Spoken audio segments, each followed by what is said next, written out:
Un championnat du monde qui se joue dans le dernier virage du dernier tour de la dernière course de la saison. Le rêve de tout fan de Formule 1 qui s'est produit il y a 15 ans lors du Grand Prix du Brésil 2008. En 2007 et 2008, la Formule 1 est dominée par les deux plus grandes écuries de son histoire, Ferrari et McLaren. Chez les Rouges, Kimi Raikkonen vient de décrocher son premier titre de champion du monde pour 1 point devant les deux pilotes McLaren, bien aidés par le soutien de son coéquipier Felipe Massa sur toute la deuxième moitié de saison.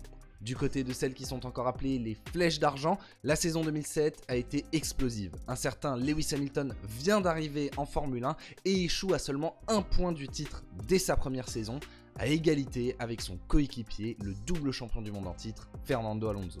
En 2007, les pilotes McLaren se sont sabotés entre eux jusqu'à échouer tous deux à 1 point du titre, un désastre absolu, si bien qu'Alonso va quitter l'écurie après seulement une seule saison, en leur laissant tout de même un petit cadeau de départ. Il participe à révéler une affaire d'espionnage qui a touché McLaren. Elle avait eu accès au plan de Ferrari cette année-là, si bien que l'écurie de Woking va être exclue du classement des constructeurs et démarrera la saison 2008 avec un affront visible tous les jours sur sa monoplace. Les flèches d'argent seront floquées des numéros 22 et 23, ce qui veut dire qu'elles sont les dernières écuries de la Formule 1, car à l'époque, les pilotes ne choisissaient pas leur numéro, ils étaient attribués selon le classement des constructeurs de l'an passé, et Ferrari arborait donc en face les numéros 1 et 2. En 2008, McLaren veut donc laver cet affront et pour cela, elle va mettre les choses au clair en établissant clairement que Lewis Hamilton est son pilote numéro 1 et qu'il sera soutenu par un nouveau coéquipier, le jeune Heikki Kovalainen. Du côté de chez Ferrari, Felipe Massa et Kimi Raikkonen débutent la saison sur un pied d'égalité. Le Brésilien, écarté de la lutte pour le titre en 2007, a lui aussi une revanche à prendre et va poser les bases d'une saison très solide. Après 2 abandons lors des 2 premières courses, il enchaîne 5 podiums dont 3 victoires en 6 Grands Prix. Après 6 courses, on croit connaître les hommes forts du championnat, c'est une confirmation. Hamilton, Raikkonen et Massa ont chacun 2 victoires et mènent le championnat du monde dans cet ordre avec respectivement 38, 35 et 34 points. Petit rappel, à l'époque la victoire rapporte 10 points, puis c'est 8, 6, 5, 4, 3, 2, 1 pour les 8 premiers.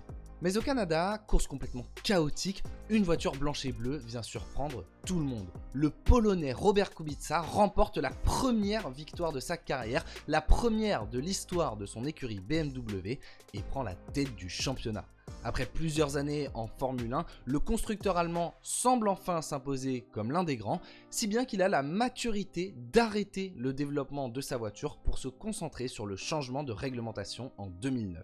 Bon, l'histoire fait que ce sera une erreur et que petit à petit, BMW va perdre le fil dans la lutte pour le titre en 2008. De leur côté en revanche, McLaren et Ferrari veulent tellement remporter ce titre l'une face à l'autre qu'elles se lancent à corps perdu dans cette saison 2008.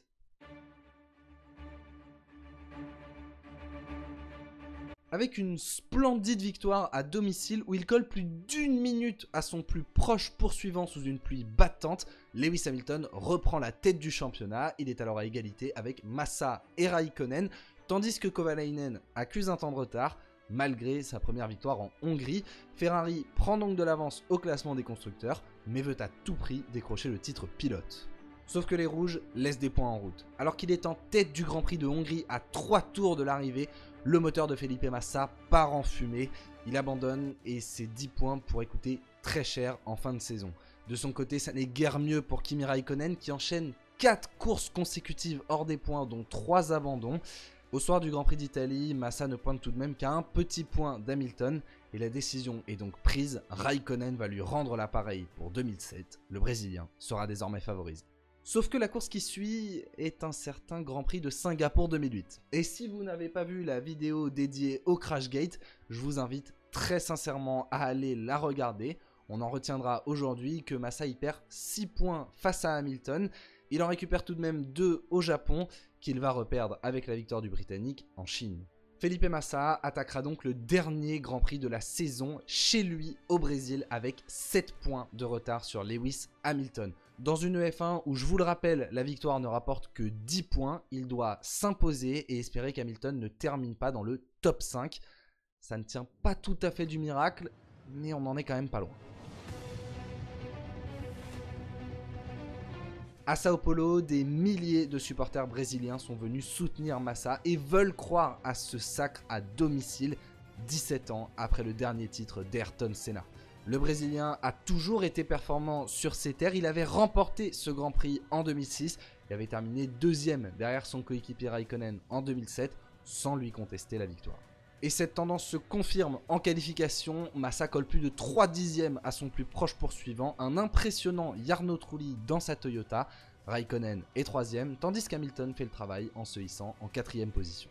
A l'inverse, cette position et cette piste ne rappellent pas de bons souvenirs à Lewis Hamilton, puisque pour son unique participation au Grand Prix du Brésil, il était déjà parti 4ème et avait perdu le titre d'1 point face à Raikkonen, alors qu'il avait déjà abordé la dernière manche avec 7 points d'avance.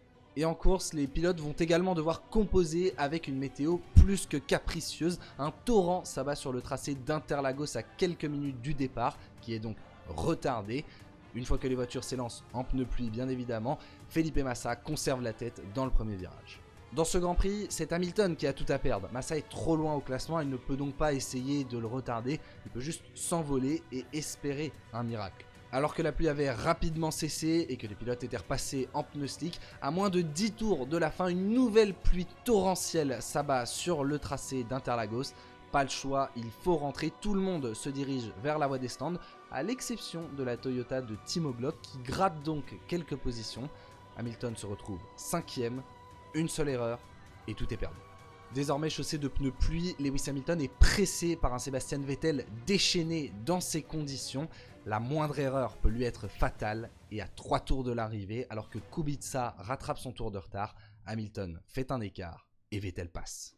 Le Britannique est désormais 6ème, il n'est plus en position d'être titré et impossible de rattraper Vettel.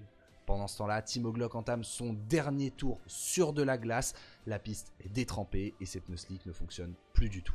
Sauf qu'Hamilton, dans le deuxième secteur, est encore loin de la Toyota, il ne trouve pas non plus la faille sur Sebastian Vettel. Felipe Massa passe la ligne, il est champion du monde pour 38 secondes encore.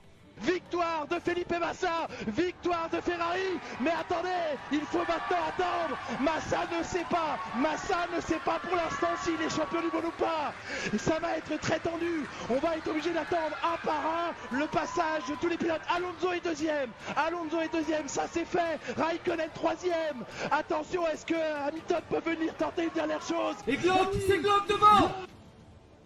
Is that Glock going slowly? It is, That's it's Glock. Oh my goodness me. Hamilton est champion du monde. Hamilton, champion du monde, il a passé comme dans le dernier tour. Dans les 300 derniers mètres. Incroyable. Hamilton.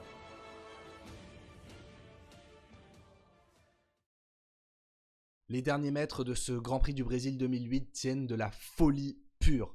Felipe Massa passe la ligne, voit sur le tableau d'affichage que Lewis Hamilton est 6ème, commence à serrer le poing, à se dire qu'il va remporter ce titre. Les célébrations débutent chez Ferrari, mais on en a oublié Timo Glock. Sur une piste détrempée, l'Allemand ne peut plus rien faire, sa Toyota n'avance plus et Lewis Hamilton le double, récupère la 5ème position, synonyme de titre, dans le dernier virage du dernier tour de la dernière course du championnat. Lewis Hamilton est champion du monde de Formule 1. À 23 ans, 9 mois et 26 jours, il est le plus jeune de l'histoire. Après 2 années tout proche de ce Graal, il parvient enfin à le décrocher. Cette fois, il ne lui échappera pas. Le Britannique est promis à un avenir brillant. L'hystérie s'empare de McLaren. Mais en face, Felipe Massa vient d'échouer à quelques mètres de son rêve qu'il a touché du bout des doigts pendant 38 secondes. Sous la pluie, au volant de cette Ferrari rouge dont il est tellement fier, il salue la foule, anéanti. Le Brésilien fait tout de même preuve d'une dignité extraordinaire. Il trône fièrement sur la plus haute marche du podium, saluant ses mécaniciens, tous les fans de Ferrari et les supporters brésiliens venus le saluer. Il frappe son cœur, brodé à jamais de cet écusson du cheval cabré, les yeux remplis de larmes. Massa n'a rien à se reprocher, ce jour-là, il a été absolument parfait.